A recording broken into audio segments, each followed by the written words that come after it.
If you're one of the great Americans building our roads or bridges, you've probably seen a sign like this one posted on your job site. And you might be wondering what a prevailing wage is.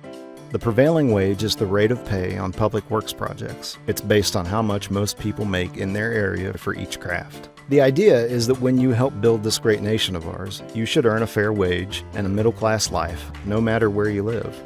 It makes it cost-effective for contractors to hire locally, so they don't bring in cheap labor from out of town. It's just common sense that taxpayer-funded projects should create good jobs with competitive wages and benefits for the people who actually live in the community.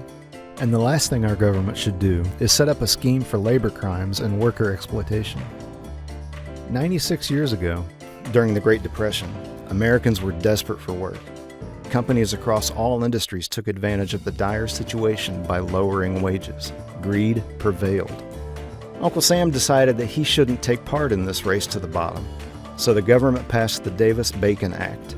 The law requires that federally funded construction projects pay workers a prevailing wage. Soon after, FDR's New Deal pumped some much-needed cash into the veins of this nation. Laborers got to work building America's infrastructure, and we pulled the U.S. out of the Great Depression, proving that working people are the backbone of the entire economy. When the middle class does well, everyone does well. State legislatures took note, and about half of the states passed their own prevailing wage laws. They make sure contractors and subcontractors working on state-funded projects pay their workers right.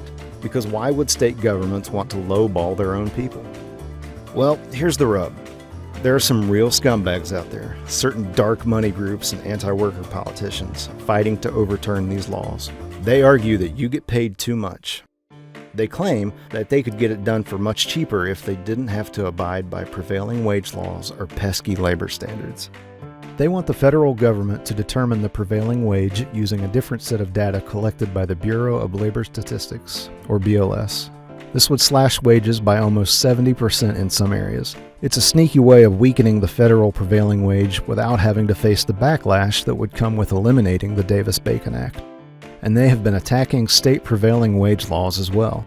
In the past 10 years, 6 states have repealed their prevailing wage laws, and the results were predictable. Workers get paid less. Plus, these states are more likely to bring in out-of-state contractors with lower labor standards and out-of-state workers with less training. This leads to higher rates of injuries, and worse. But at least they save big on construction costs, right? Of course they don't. The state gets shoddy work that's expensive to fix, and all those tax dollars go elsewhere along with the jobs. And when you've got construction workers in the community relying on food stamps and government assistance programs, it ends up costing the taxpayer more money. The contractor may pocket more profit, but the taxpayer suffers in the long run, and the workforce gets screwed. That's why laborers have been fighting back. In 2018, when Michigan lawmakers nixed the state's prevailing wage law, working people took a stand.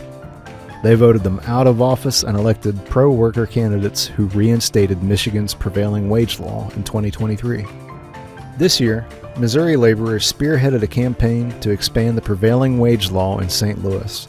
It passed unanimously in February of 2025. Now, contractors that receive tax credits from the city of St. Louis will no longer be able to lowball workers by paying the minimum wage. And we are not going to stop there. Laborers will advocate for prevailing wage laws in every city and every state, because good-paying jobs are worth the fight.